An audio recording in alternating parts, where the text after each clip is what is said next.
Let me begin with the words of the Stoic philosopher Epictetus, not Christian, writing in the 1st century. Do you want to know yourself? Consult your dreams. Now, in dream work during the last 150 years, a great emphasis has been placed on the unconscious. As Jung says, the dream is specifically the utterance of the unconscious. Just as the psyche has a diurnal side, which we call consciousness, so also it has a nocturnal side, the unconscious psychic activity, which we apprehend as dream-like fantasies. And Jung likewise asserts dreaming has a meaning, like everything else we do. Every dream is an organ of information and control, and dreams are our most effective aid in building up our personality. Now, let us start then by asking, is there an equivalent in early Christian writing for the concept of the unconscious?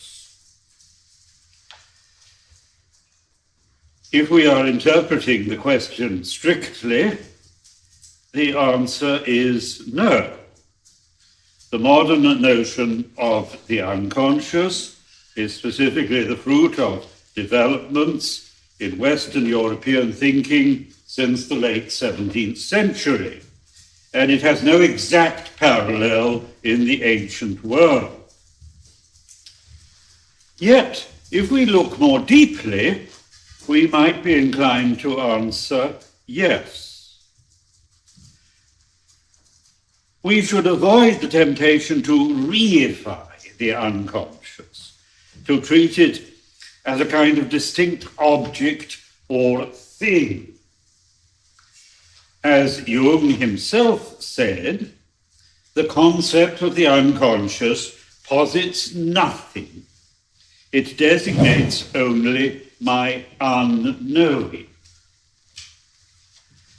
The notion of the unconscious, understood in this sense, is a way of saying that my total self is not to be identified with my conscious awareness of myself at a given moment.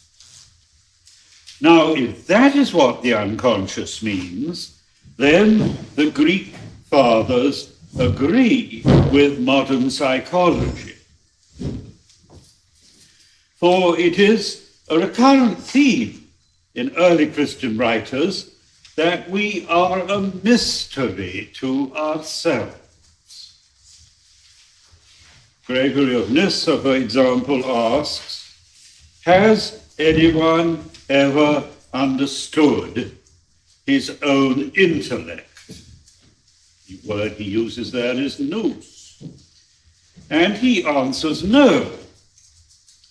We do not fully understand ourselves. He goes on to give a specific reason for this. The human person is made in the image and likeness of God. God is beyond our understanding. What is true of the archetype is true also of the image. Therefore, the human person, made in God's image, made in the image of the unknowable deity, is also beyond our understanding. And St. Basil says exactly the same. We do not understand our own essence.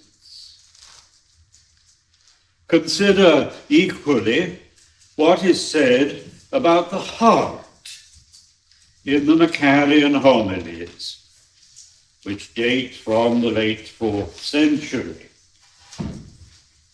The homilies attributed to St. Macarius of Egypt, but probably they are Syriac in background.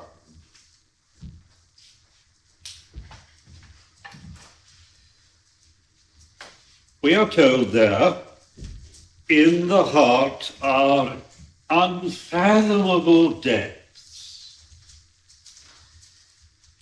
The heart is but a small vessel, and yet dragons and lions are there, and there are poisonous creatures, and all the treasures of wickedness. Rough, uneven paths are there, and gaping chasms. There likewise in the heart is God. There are the angels. There life and the kingdom. There light and the apostles, the heavenly cities, and the treasures of grace. All things are there. Evidently, the heart, on the Macarian understanding, is far more inclusive than mere ego consciousness. It includes unfathomable depths. Surely that must mean the unconscious. Rough, uneven paths are there, gaping chasms. The heart is open below to the abyss of the unconscious. The heavenly cities and the treasures of grace are there. It is open above to the abyss of divine grace. If there is in this way a partial patristic parallel to the modern concept of the unconscious, how far do the fathers anticipate modern views on the interpretation of dreams? Here we might start by looking at Homer, who says in the Odyssey that dreams are of two types, and he speaks of two gates, of ivory and of horn. Friend, many and many a dream is mere confusion, a cobweb of no consequence at all. Two gates for ghostly dreams there are, one gateway of honest horn, and one of ivory. Issuing by the ivory gate are dreams of glimmering illusions, fantasies. But those that come through solid polished horn may be borne out, if mortals only know how to do this. So there, Homer makes a clear distinction between dreams of two types, the illusory dreams and those which, if properly interpreted, are true. Now, when we turn to the Bible, we find that on the one side there is a positive interpretation of dreams. They may come from God, and they may indeed predict the future. Take as a typical example of that, Job chapter 33, verses 15 to 16.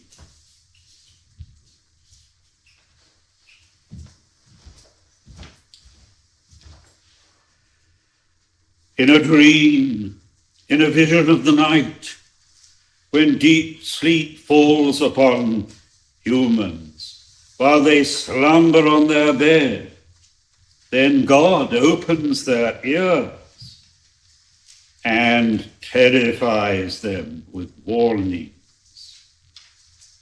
You notice there that dream and vision are not clearly distinguished. And in many cases in the Bible where there is a reference to dreams, it isn't clear always whether this is actually a dream in the sleep or whether it's a waking vision. So dreams can be a way in which God speaks to us. But there is also a skeptical view of dreams that we will find in Ecclesiasticus, or the book also known as Sirach. Chapter 34, 1 to 8, for example, would be a classic passage there. Dreams give wings to fools. As one who catches at a shadow and pursues the wind, so is he who gives heed to dreams. Yet, even in this passage of Ecclesiasticus, the possibility is accepted that dreams may come from God.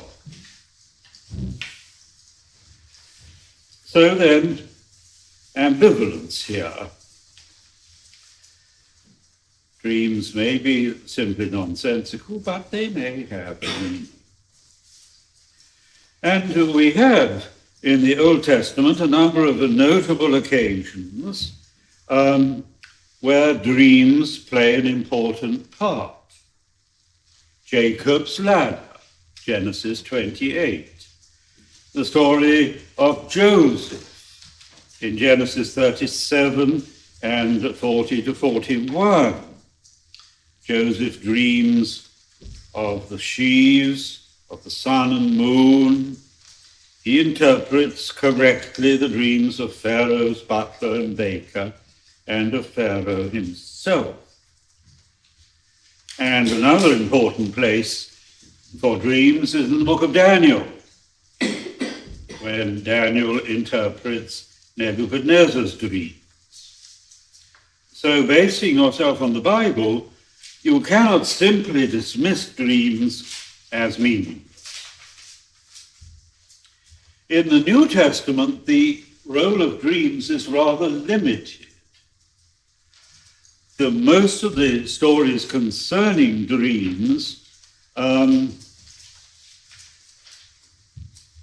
come in the nativity narratives in the Gospel of Matthew.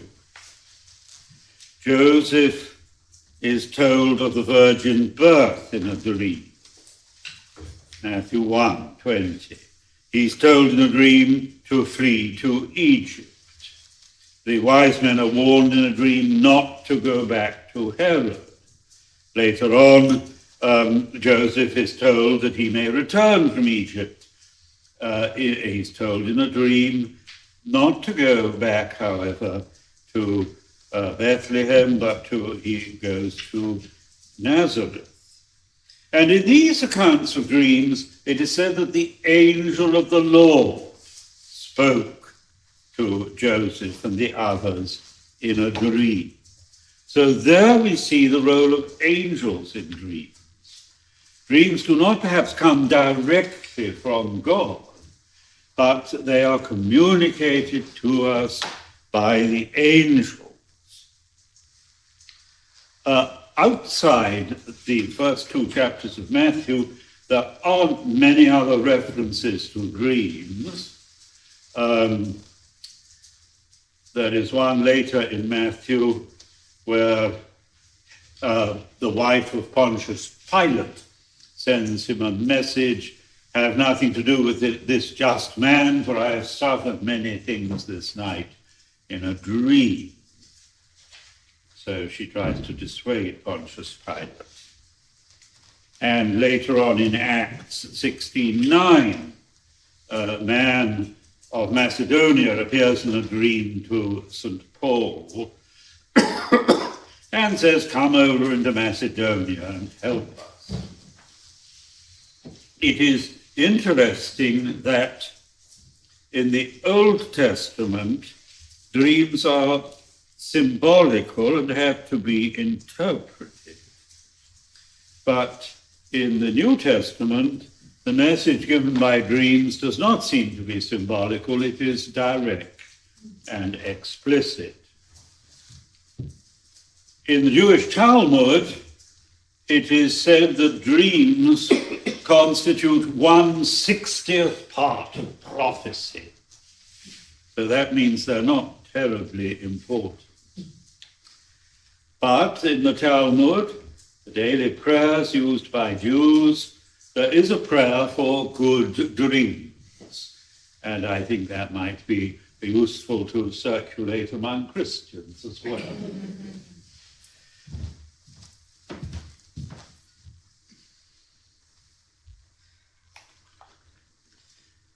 That, of course, is an interesting question.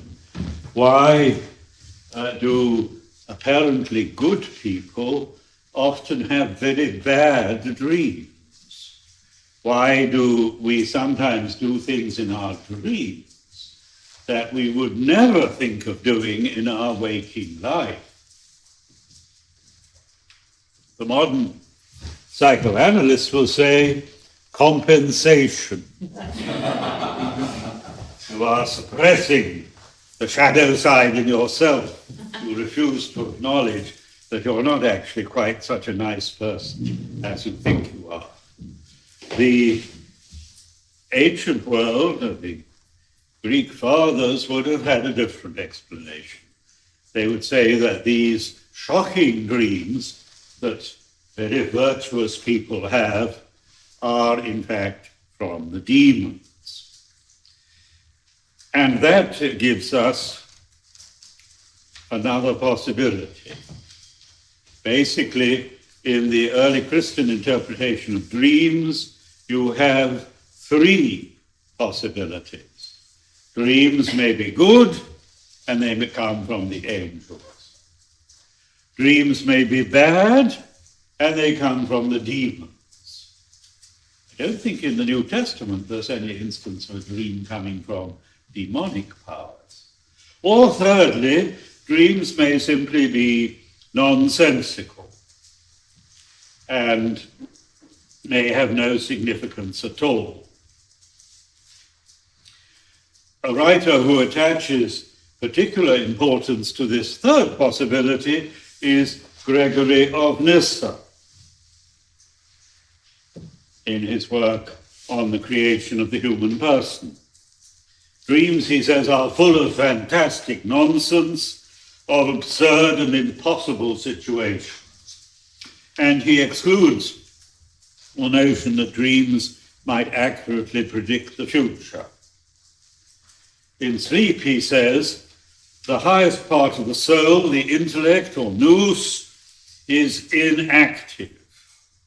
So those of you who are sleeping at this particular moment, not listening to me, that means your intellect is not at work.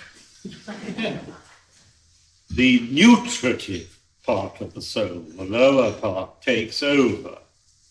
And what happens in our dreams, says Gregory, is that they awaken echoes of what happened in our waking moments. So dreams are a confused replay of what has happened to us mainly in the previous day. Some time ago, a writer, J.W. Dunn, D-U-N-N-E, wrote a book about dreams in which he argued that dreams, in fact, may predict what's going to happen to us, not in the past day, but in the coming day. So he thought that in dreaming we move into a different level of time and therefore might indeed experience the future. But Gregory of Nyssa is not having any of that. He emphasizes how our bodily condition affects our dreams. Dreams have a physical origin. If you're thirsty, then in the dream you'll dream about rivers and springs. When I was a child, I was told not to eat cheese before I went to bed because it would give me dreams. Presumably it would give me indigestion. But as I liked having dreams, I always ate lots of cheese. Gregory, in this way, downplays the numinous quality of dreams, but he also accepts the possibility, which he could hardly deny in view of the evidence in Scripture, that God may indeed speak to us through dreams. It is significant that dreams often had a decisive influence on the life of early Christians. For example, the Shepherd of Hermas, 2nd century, that recounts a number of decisive dreams in the life of Hermas. The martyrdom of Saint Perpetua, early 3rd century. She has important dream before her martyrdom. You'll all know how Augustine, in the course of his conversion, was influenced by a dream that his mother Monica had. Gregory Nazianzus was inspired by dreams to dedicate himself to a life of celibacy. So you've got just a few examples out of many of early Christians whose lives were decisively influenced by having dreams. In the monastery to which I belong, the monastery of St. John the Theologian in Patmos, out of a community of about 20, I am aware of at least 3 persons who were influenced to adopt the monastic life by dreams. And there may be more than that, because dreams are very private and personal, and we don't always tell other people about the dreams we've had. So dreams can have a big influence on your life. This is accepted certainly by early Christians. By the way, if you want a useful book on dreams among the early Christians, read Patricia Cox Miller, Dreams in Late Antiquity, published in 1994. Now, I would like to look at an author not discussed by Cox Miller, and this is Evagrius of Pontus.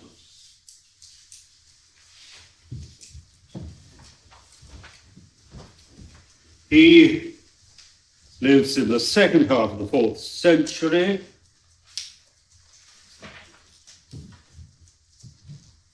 He died probably in 399. He was in his youth a disciple of the Cappadocian fathers, Gregory of Nazianzus in particular, Basil also, and through them he was much influenced by Origen. And then in his later life, he moved to the Egyptian desert, where he lived a life of considerable austerity. Before he died, he said that for 12 years he had not eaten any meat or green vegetables, nor touched a bath. Now, Evagrius' own life was decisively influenced by a dream, and let me tell you about that. He recounted this to one of his disciples, Pelagius. Evagrius, as a deacon, went with Gregory of Nazianzus to Constantinople for the Second Ecumenical Council in the year 381. And there he became entangled in an affair with a married woman of noble birth. And he had a dream. He dreamt that he was imprisoned somewhere, and somebody came into the prison. Evagrius himself in the dream was in a state of profound anxiety. And a friend came in and said, "Deacon, what are you doing here?" And Evagrius says in the dream, "I'd love to get out of here." "All right," says the friend. Wait a moment. He goes off and he brings back a book of the Gospels.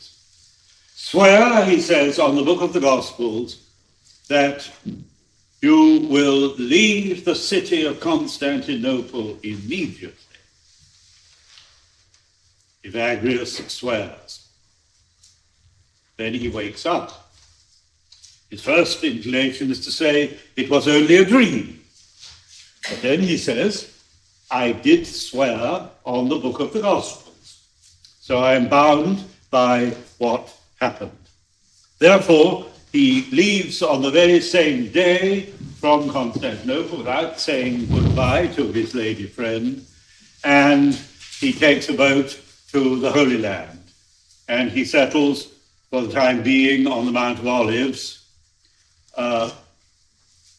where, I forget who it is, Melania, I think one of the Melanias is the abbess. And while he is on the Mount of Olives, he is ill much of the time. And one day the abbess summons him and says, "Deacon, I don't like your illness. There's something wrong here. There must be some spiritual cause for it." So Evagrius tells her about why he left Constantinople. "Very well," she said, "you must go to Egypt, you must go to the desert and spend the rest of your time as an ascetic there." Interesting example of a woman acting as spiritual guide. And Evagrius obeys and goes off for the rest of his life to the desert. Now, Evagrius is probably, of all patristic writers, the one who enters most deeply into the interpretation of dreams. Before Freud, perhaps no one had as much to say about the subject as he does.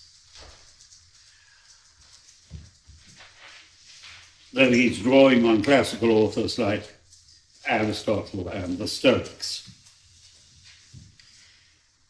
He isn't interested in the secondary symbolism of dreams. There were dream books in the ancient world as today, explaining dreams often with a rather arbitrary symbolism. For example, Astrampsicus of the 4th century has a dream book. To wear a purple robe threatens a long disease. To see white meats is exceedingly advantageous. But to see dark meats forebodes evil to your children. To dream of eating eggs symbolizes vexation. The eating of figs signifies nonsensical discourse. The sight of a hare portends an unlucky journey. Well, you're familiar enough of modern dream books which are full of this arbitrary symbolism. And Evagrius will have nothing of this. He doesn't, on the whole, see dreams as predictive, not in a direct way. Dreams, he says, reveal to us our present state. What happens in dreams is that things that we are hiding from ourselves may come to the surface. What in our conscious life we are repressing will, in our dream life, be revealed. So dreams in this way can perform a predictive function, but not in the arbitrary manner of the dream books. The future is revealed through the present. Dreams are simply an indication of our spiritual state. He doesn't think they have healing power. But Evagrius is very interested in the affective content of the dream. How did we feel about the dream at the time and afterwards? Were we pleased with the dream or distressed? This for him is important. So he says, there are many passions hidden in our souls whose causes escape us. The nous, the intellect, fighting against the passion is like someone engaged in a battle by night who doesn't understand the reasons for the conflict. Now, Evagrius distinguishes three types of dreams, such as we've already indicated. They may come from demons. And he's got a lot to say about the activity of demons in dreams. Secondly, they may come from angels. He's quite definite that dreams are not due to the direct action of God, but they may be angelic. And then, in the third place, dreams may be neutral, without demonic or angelic intervention. The soul may just recall in sleep what it's done while waking. That's the position, as we saw, of Gregory of Nyssa. Now, he's not very interested in the third type of dream. He concentrates on the first two. Unlike Gregory of Nyssa, he doesn't stress the physical origin of dreams, eating cheese or the like. He says it's often extremely difficult to judge whether a dream is from demonic or angelic source. We need to have caution. We need to have diacrisis, discernment. We've got to be cautious, but we shouldn't altogether reject dreams. They may be performing a good function. Now, he mentions various types of dreams inspired by demons. First of all, terrifying nightmares are usually from the demons. They would be designed to trouble hermits, for example, and to discourage them from continuing in the monastic life. But he says sometimes angels may send us terrifying dreams for our benefit. Then again, the demons will show us dreams in which we see our loved ones in distress or dead. It would be natural among the monks for whom Evagrius was writing that they might feel nostalgia for their home and wonder how their relatives were getting on. So the demons will hinge onto this and give you dreams which distress you about what's happening to those whom you've left behind. And then again, dreams of pride may come from the demons. Dreams where we perform acts of healing, where we defeat the demons, where we're praised by other people.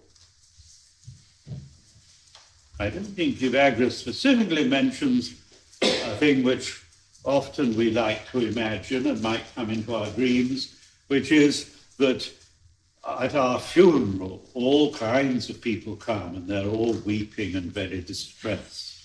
If you have a dream like that, it's almost certainly from the demons, encouraging you to think too highly of yourself. And of course, erotic dreams come from the demons. But those are not the only dreams that he's interested in. And the demons may even appear in our dreams in the form of angels. See 2 Corinthians 4:11. Satan can disguise himself as an angel of light. Of course, 11:14.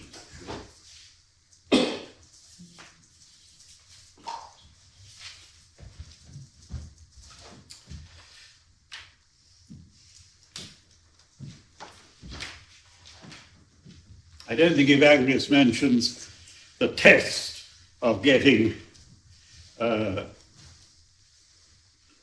figure that appears in the dreams to make the sign of the cross, which, as I said this morning, is a good way of knowing whether this is an angel or a demon. Now, he thinks that dreams can certainly help us, and here there is an overlap with modern psychoanalysis in our spiritual self-knowledge. Different passions provoke specific kinds of dreams within us. So by scrutinizing our dreams, we can discover what passions lie hidden deep in our souls. And our reactions in the course of our dreams reflect our deep disposition. So through dreams, the unconscious is brought to the surface and can be analyzed. And here Evagrius is following the Stoics, following Epictetus, for example. But his actual interpretation of dream symbolism is relatively straightforward and lacking, by our standards, in subtlety. Here is one example he gives. Among dreams that he is a shepherd looking after a flock, he wakes up, and by an obvious connection of ideas, he begins to think of ordination to the priesthood. So dreams reveal hidden passion, in this case of pride.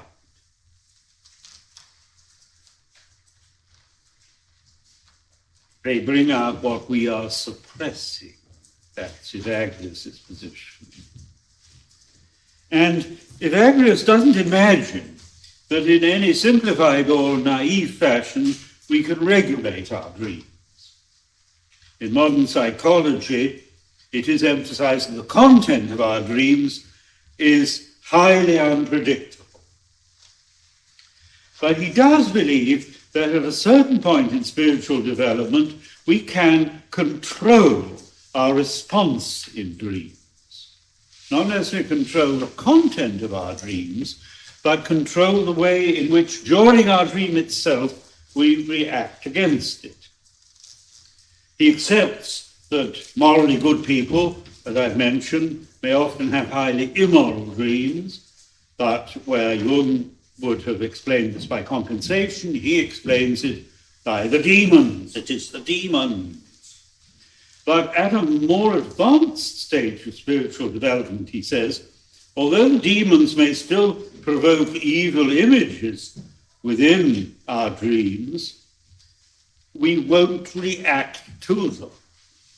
The demons may suggest extremely lively, erotic images in the dream, but at a certain stage in our spiritual development, we shall not be aroused, but we will merely detach ourselves from it. Though tempted, we shall have no reaction. So the criterion here is not so much what images occur to us in our dreams, but how in the course of our dreams, not afterwards when we wake up, but while we're still asleep, we react to the images. And if we don't react, this means that we are approaching the state of dispassion or apathia, which is what we're aiming at. Freedom from the past.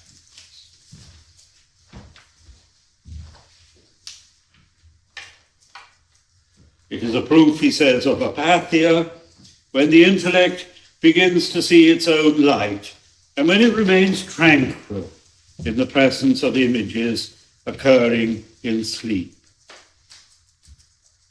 Conversely, if we fail to remain tranquil before the images occurring in sleep, this shows that our passions are less under control than perhaps in our waking moments we imagine.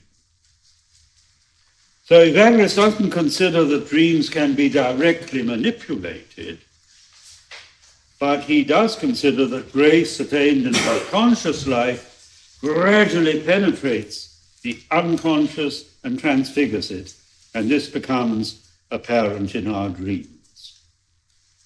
Now, in all of this, we can see obvious parallels in modern depth psychology, though there's nothing comparable in the ancient world to the detailed dream analysis that we've got in Freud and Jung. But the fathers do accept that dreams can help us in the task of self-discovery, can bring to light unconscious aspects of ourselves, and that, yes, dreams can therefore help us on the path of self-knowledge. But the predominant approach of the fathers to dreams is one of suspicion.